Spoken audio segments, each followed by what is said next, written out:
Hello viewers, we are back with another video on the concept of e-invoicing and the options of its generation. Now we all know that e-invoicing has become mandatory for all taxpayers having more than 50 crores turnover in any of the four preceding financial years, and it is becoming applicable from 1st April 2021. So it's pertinent that we should understand what is the concept of this e-invoicing and how can be generated, what are the options for its generation that we can discuss here.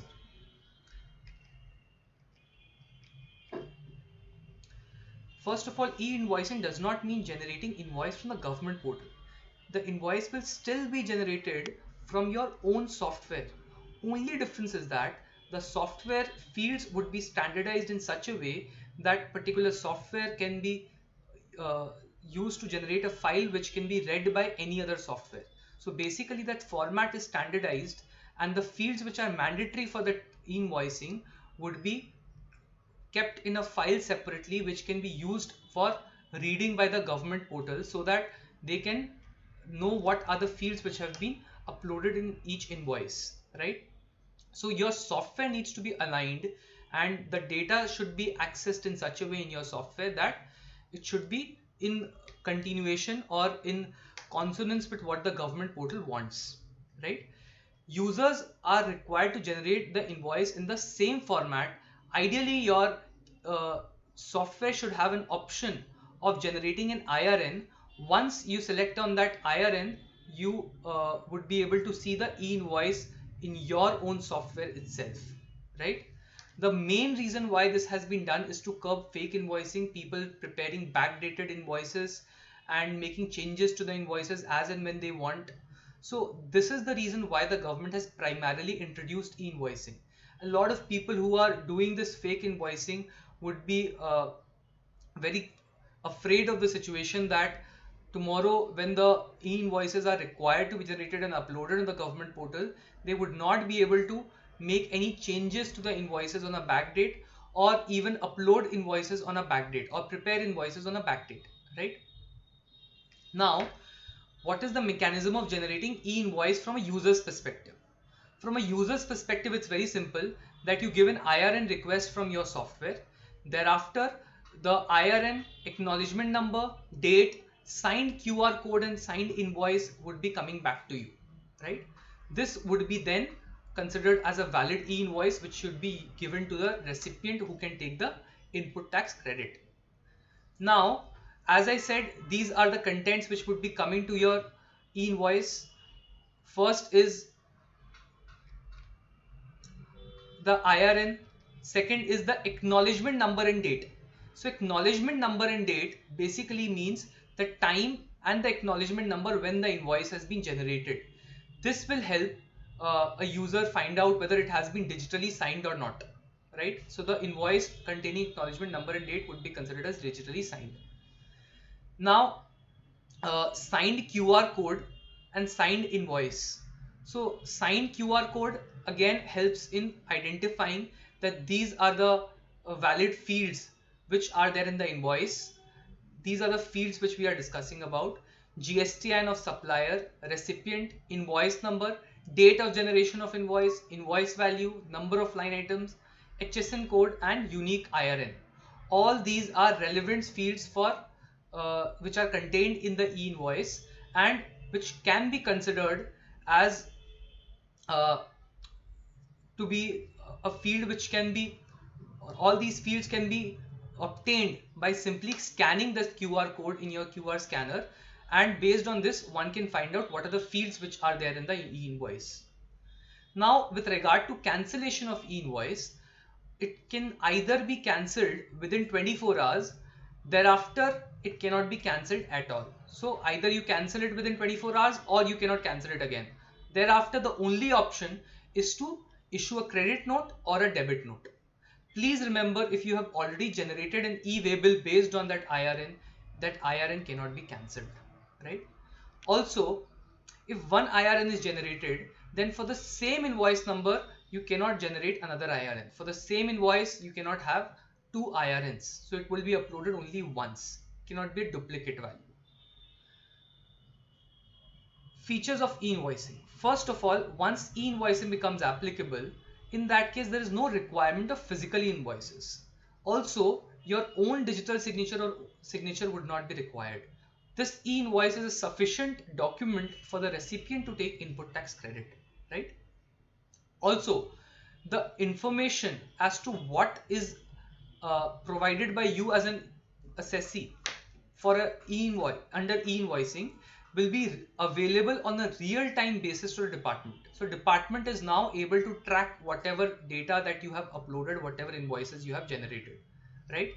Also, your e-invoices will automatically lead to generation of your GSTR1. So automatically, most of the cases, your GSTR1 can be prepared for your from your e-invoices. Of course, you should check the portal because in some cases we found some errors also which are occurring on the portal, right?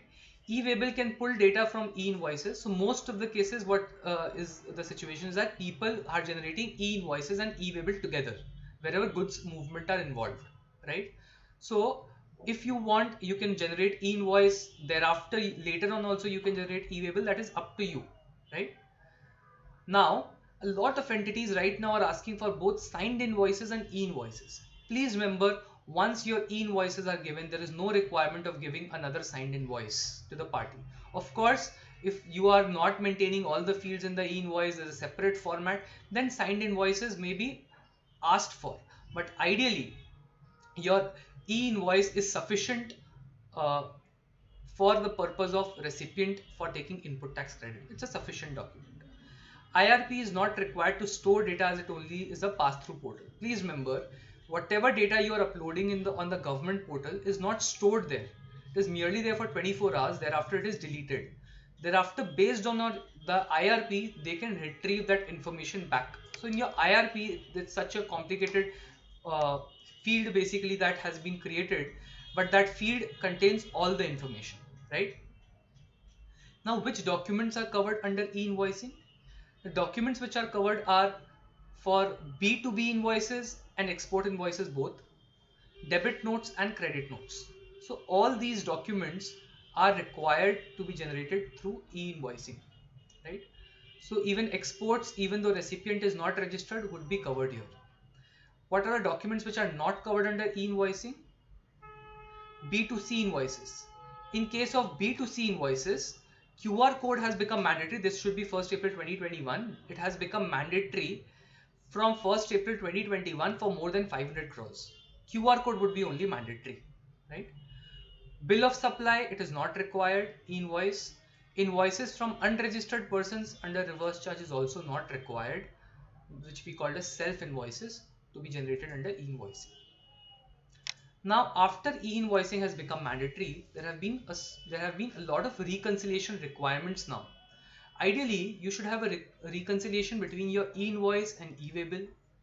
Thereafter, a reconciliation between e-waybill and GSTR1, e-invoice and GSTR1. So ideally, all these three fields should be reconciled with each other, so that there are no fields which are where there are discrepancies from each other. If there are discrepancies, we should know what has caused us discrepancy. Maybe if there was any mistake in the e-invoice, in that case, maybe GSTR1 has been corrected. That may be a reason, but that needs to have a proper reconciliation, right? GSTR1 and 3B RECO is obviously there. So e-invoice along with 3B, whatever has been uploaded, has the tax been paid in 3B for that? Also, if e-invoices have been cancelled, in that case the list should be there. So ideally this should be a RECO item also, whatever e-invoices are cancelled. If any e-invoice particulars have been altered on the GST portal, that should also be available. Also, if there are any values which have been altered from the time e-invoice has been generated, ideally debit note, credit note should be there, right? So that also should be a matter of reconciliation between the two. So ideally when debit note and credit note is there, that will also be separately uploaded as a part of e-invoicing and will also be forming part of the GST returns. Now, what are the various methods of generating e-invoice? First is offline facility through bulk upload. So first option is that we can directly go to the government portal, download the Excel tool, create our profile, and copy paste the data in that Excel tool the way it wants it as per the format which is required. Once we have the data copy pasted, we can generate a JSON file from that particular Excel. Then we can go online and upload that JSON file. Once that JSON file is validated by the portal, it will provide you if all those are correct or there are some errors. If there are errors, it will show you which are the errors that you can correct in the Excel file. But if it is correct, it will be validated and your e-invoice will be generated. And if you want, you can go and online and generate the e-invoice from the portal and keep it for your records and share it with your recipients, right? So this is one option wherein through Excel you can upload e-invoices and also have the e-invoices IRN saved with you and all the copies of IRN available with you in one go. This is again recommended for those people who are having periodical uploading of invoices and not those people who are doing it on a daily basis and have multiple invoices, because in that case this exercise will become very strenuous for them. Another option which is available to these taxpayers is generation of e-invoices through GSP, right? So access through GSP, you can upload e-invoices on a recurrent basis as and when it gets generated. So for instance, I found ClearTax to be one of the softwares which was a very good software with regard to generation of e-invoice. It was very quick, it was very reliable. I found that e-invoices, once you click on it, you can generate it in a second, it comes back to you. So your software can have a tie-up with with ClearTax, and you can generate e-invoices from there directly. Similarly, there are a number of other softwares as well which are doing a similar exercise for generation of e-invoice. Once your e-invoice is generated through that GSP, in that case, you need to upload a report online to see if those reports are having any errors. If the reports are not having any errors, you will get the production access. So once you test in the trial system, thereafter you will get the access in the direct system where you can start uploading the invoices, right? And once you upload, you can always go and check online and verify if the invoice is correct or not. And also through your QR code, you can find out if the e-invoice is correct. There's a software obviously which in the Play Store you can go and download that. And if you obviously need to approach ClearTax, you can approach them through their website. If there are any needs with regard to them, you can get in touch with them if you need any of their services. With regard to e-invoicing and e-waybill, the government has provided a very clear linkage between the e-invoicing portal and the e-waybill portal. E-invoice and e-waybill has the same credentials, right? That means the login ID, password are the same. So any person has an option either to generate IRN and e-waybill together, or another option is to first generate the IRN and later on generate the e-waybill, right? Also, if you are uploading directly the transporter details in the e-invoice, then your e-waybill will be generated based on similar requirements. So your e-waybill will also be generated based on your e-invoices, correct? Please remember, if you are generating it together, in that case you need to have all these fields in your e-invoice, otherwise it will not be possible to generate it, the transporter details. Also, e-invoice will have the e-waybill number and generation date also printed along with IRN if you are generating it together. Also, later on you have an option of generating e-waybill based on whatever e-invoices are uploaded at a later date. Now please remember, you cannot generate e-waybill before IRN. First IRN has to be generated, then the e-waybill. Similarly, if you want to cancel e-invoice, first you have to cancel the e-waybill, thereafter you have to cancel the e-invoice. For debit note and credit note, obviously e-waybill will not be generated. Only for invoices it will be generated. E-waybill is not to be generated if supplier or recipient GSTN is blocked for non-filing of returns. For example, if your supplier or recipient has GSTN has been blocked, in that case it will not accept that in your e-waybill. It will not be allowed to be generated, right?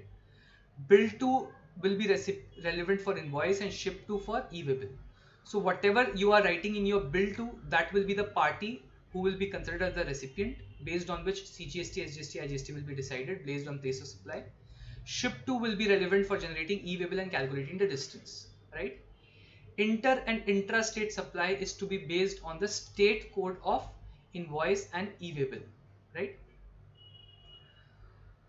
In case of export, port address will be mandatory. So in case of export, port address will also be mandatory for e-waybill generation.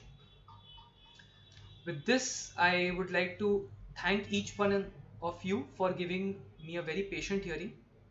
And you can go to my various social media platforms to regularly get updates with regard to GST. We keep on having some document or videos with regard to updations of our viewers.